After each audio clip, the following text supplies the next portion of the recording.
6:05 now. Crime Tracker 10 begins our coverage this hour looking at the city's violent crime.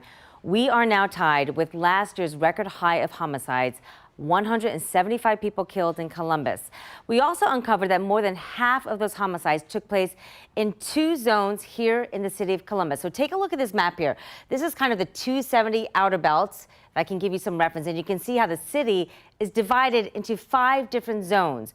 We do know that half of the city's homicides this year took place in 2 zones only, 2 and 3, west side of Columbus, also the south and southeast side of the city.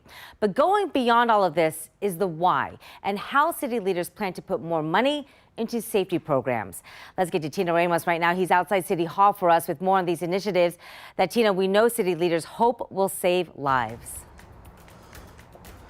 Yeah, and we can tell you, Angela, that we got a pretty good preview of it yesterday itself. We can tell you, Columbus City Council, they'll be the next ones to take a good look at this. And what we're talking about is the budget for next year. This is a proposed budget that has a huge influx of money going to public safety. Here we are, one homicide away from dealing with the deadliest time on record for the history of Columbus.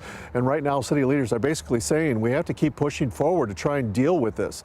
Now, you probably heard it yesterday right here on 10 TV. Columbus Mayor Andrew Ginther, he announced that the city will allocate $660 million towards public safety for next year.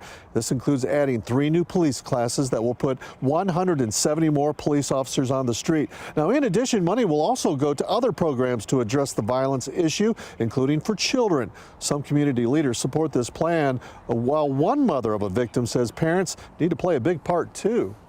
More money equals more capacity to do and to serve more children, more youth, more neighborhood kinds of events. Some of these kids are killing or being killed because they're associated with quote unquote people who are living this life.